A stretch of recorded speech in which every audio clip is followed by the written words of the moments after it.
Meu nome é Guilherme, a gente está aqui hoje para fazer o nosso trabalho aqui no Laboratório de Hidráulica e Hidrologia, nosso grupo reunido aqui. Estamos fazendo nossa apresentação para que possa prosseguir o nosso trabalho. Meu nome é João Vitor, eu estudo na Faculdade Objetivo de Goiânia. Nós viemos para estar mostrando esse sistema de hidráulica para vocês e Bom, sou a Érica Severino, e nós vamos demonstrar como que é a perda de carga, que foi feita, demonstrada durante nossas aulas. Nós vamos tentar representar agora nesse vídeo. Meu nome é Paulo Júnior, estamos aqui para apresentar esse sistema. Meu nome é John Eric e estamos aqui reunidos para poder realizar esse trabalho, dando o melhor de nós com todo o conhecimento adquirido durante todo esse curso que nós realizamos. Estamos aqui no Laboratório de Hidráulica para estar fazendo uma apresentação do trabalho sobre hidráulica e demonstrando todo esse sistema.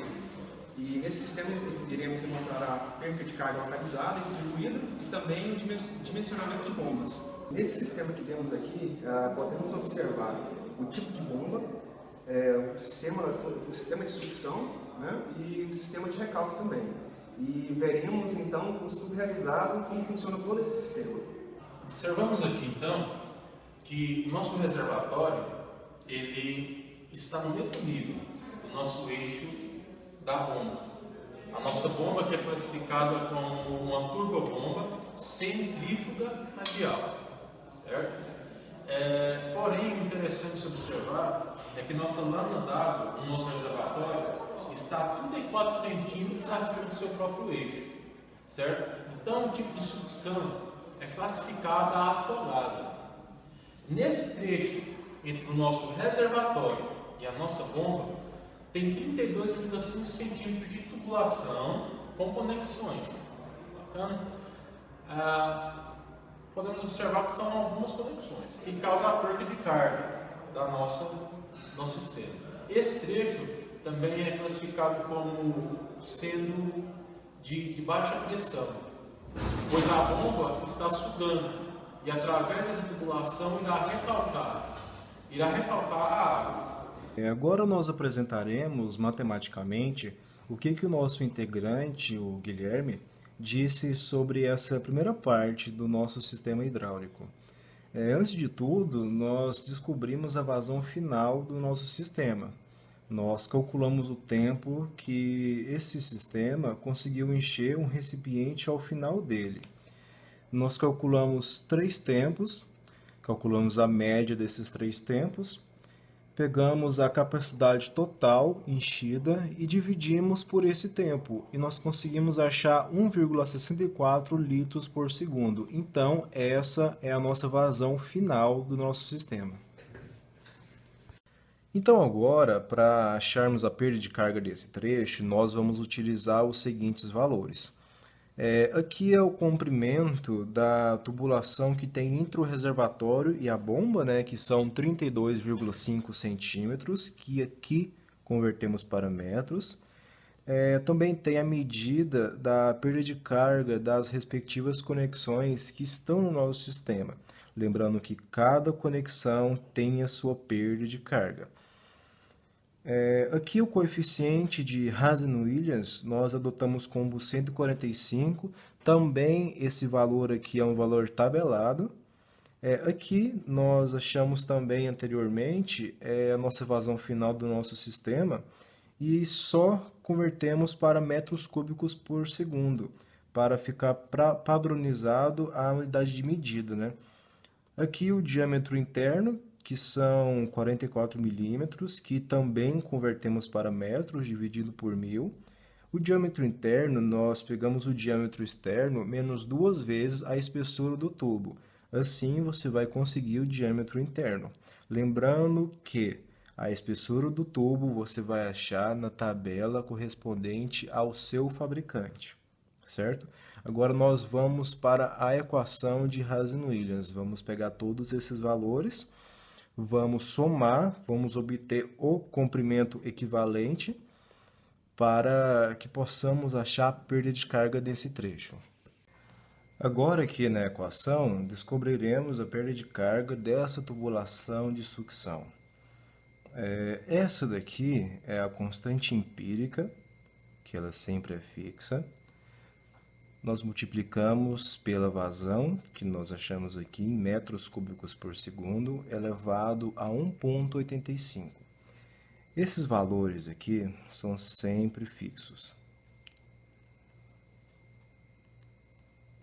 certo?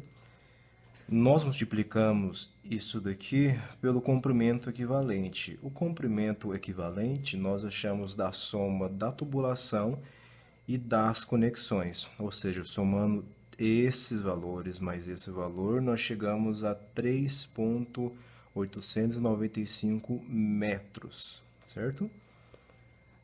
Nós dividimos pelo coeficiente de Hazen-Williams elevado a 1,85 vezes o diâmetro interno elevado a 4,87.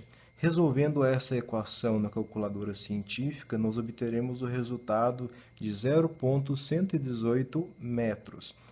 Esse valor aqui, nós utilizaremos ao final para calcularmos a altura manométrica total. Consequentemente, calculando a altura manométrica total, nós descobriremos a potência da bomba. Como a gente viu, todo o trecho de recalque da água é classificado como uma zona de alta pressão, porque a bomba ela imprime uma pressão e velocidade sob a água. Esse trecho, que corresponde até a mangueira corrugada, ele é feito de tubo PVC rígido. Também a gente tem esses rotâmetros que ele mede a vazão da água. Aqui a gente tem o registro de esfera e aqui a gente tem as outras conexões. Para calcular a perda de carga, nós utilizamos o método de comprimento equivalente, onde o fabricante dá uma tabela para a gente adquirir os valores e estar fazendo esse cálculo. Nessa parte que eu disse sobre o primeiro trecho de recalque da água, nós agora vamos aos dados, certo? O comprimento linear da tubulação foi somado. Nós podemos exemplificar esse comprimento linear por esse esboço que eu fiz. No caso, nós pegamos a trena mesmo e medimos todo o trecho linear dessa parte aqui até a mangueira corrugada. Ou seja, nós medimos todos os canos que não tiveram alguma perda de carga localizada. Nós medimos na trena mesmo, até a mangueira corrugada, e obtivemos o valor de 2,23 metros lineares, né? Nós temos também nesse sistema 2 rotâmetros, 2 registros de metal de 1,5 polegadas, 3 joelhos de PVC de 9,6 metros. No caso, essa daqui já é a medida total da perda de carga localizada que esses 3 joelhos proporcionam, certo? 2 T's para lateral de 14,6 metros de perda de carga e uma redução de 0,3 metros de perda de carga. A soma de todos esses valores, nós temos um comprimento equivalente de 27,53 metros, certo? No caso, esses 23,53 metros é como se a gente tivesse uma tubulação linear com essa medida aqui, ou seja, uma tubulação que não tenha conexões ou perda de cargas localizadas. Agora nós vamos à equação de Hazen-Williams.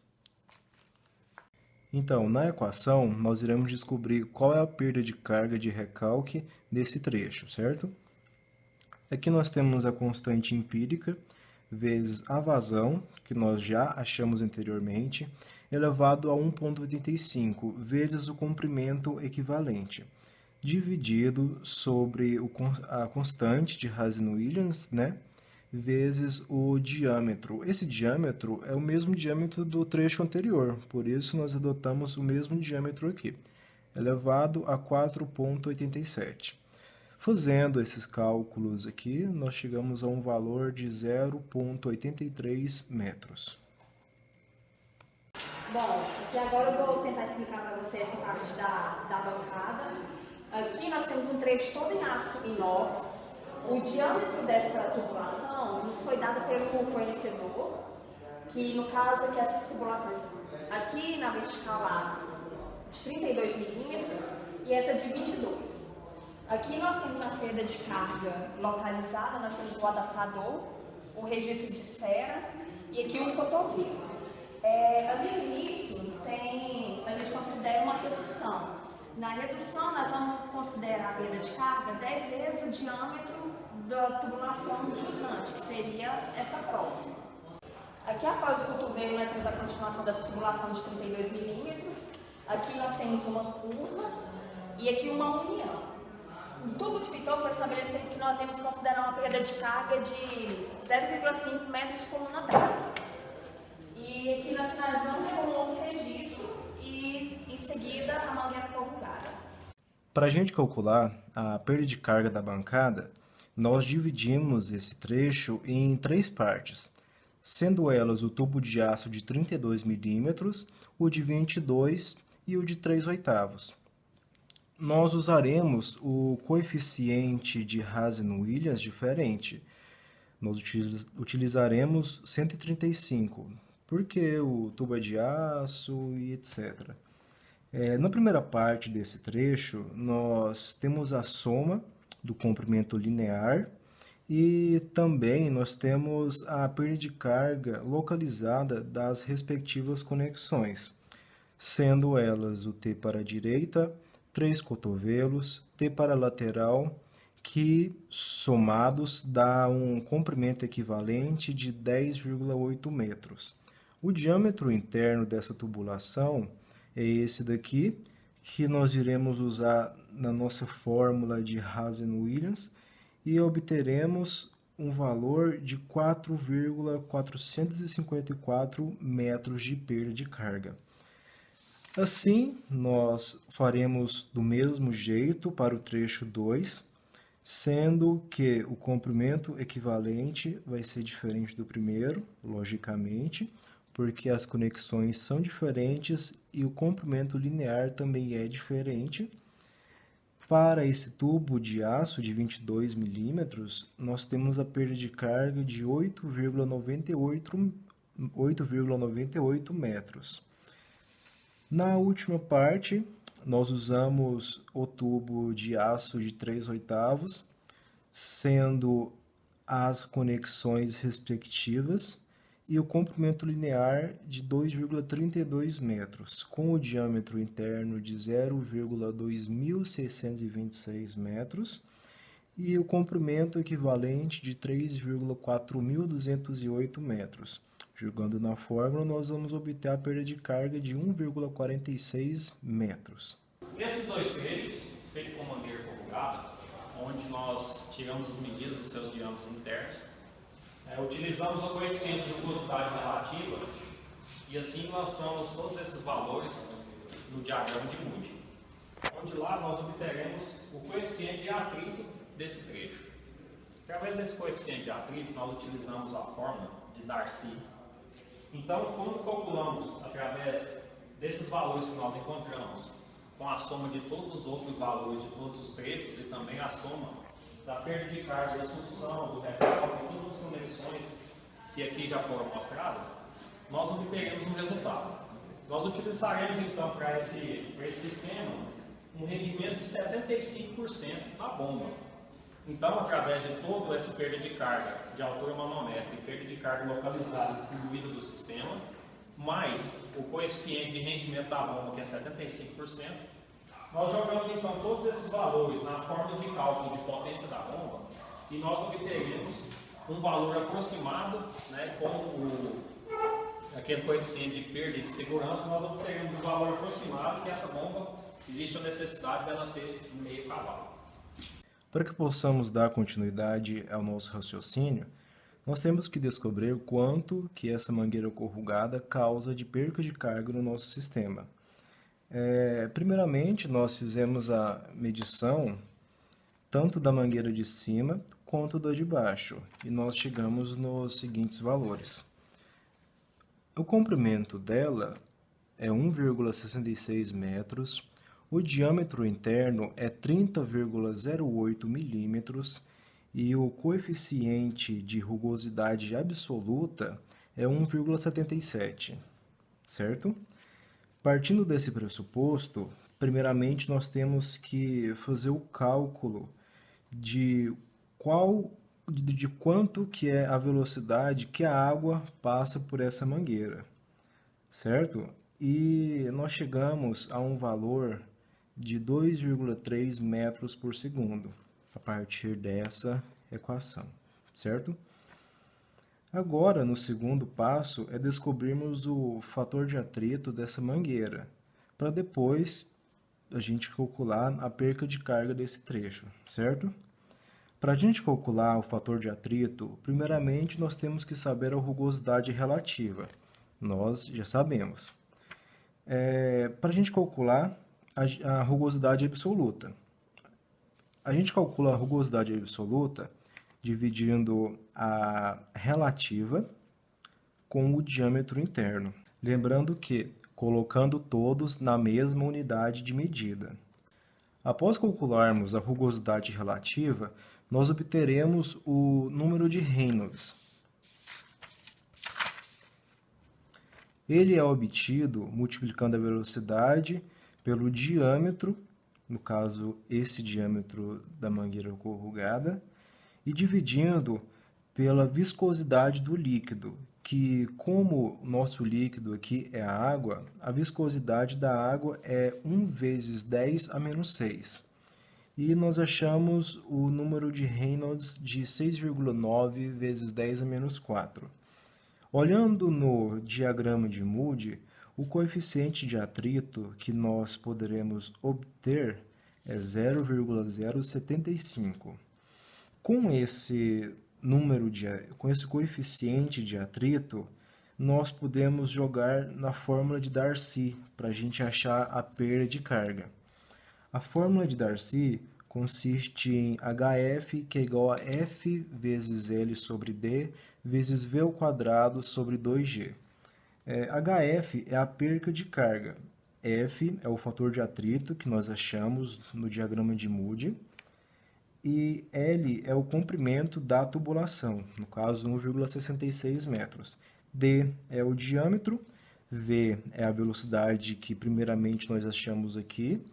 2G, G é a gravidade, no caso aqui na Terra, né, nós adotamos como 9,8 metros por segundo ao quadrado, correto? Lembrando que nós temos que colocar tudo na mesma unidade de medida, ou seja, em metros. Para a gente transformar milímetros para metros, nós dividimos por 1000, certo? Vezes 2,3 elevado ao quadrado, 2,3 metros por segundo, que é a velocidade que a gente achou, dividido por 2 vezes a gravidade, que é 9,8. Resultando em 1,117. Esse 1,117 é a perca de carga da mangueira corrugada no nosso sistema. Consideraremos agora a altura manométrica de sucção, com os seguintes dados. Com o cálculo da perca de carga de sucção, aquela primeira perca de carga que nós fizemos, nós obtemos o valor de 0,118 metros, certo? Então, nós diminuiremos a altura da lâmina d'água do reservatório, que é de 34 centímetros, como o nosso integrante do grupo, o Guilherme, disse, certo? E nós obteremos o resultado da altura manométrica de sucção de menos 0,220 metros. A altura manométrica de recalque, nós consideramos a altura estática de recalque, que é a diferença da altura da bomba com a altura da saída no nosso sistema. Consideramos o valor de 1,24 metros e nós pegamos os valores da perca de carga da bancada que a gente fez, aquele H1, o H2 e o H3, certo? O H3 nós achamos 1,46 metros, no H2 8,98 metros e no H1 4,454 metros.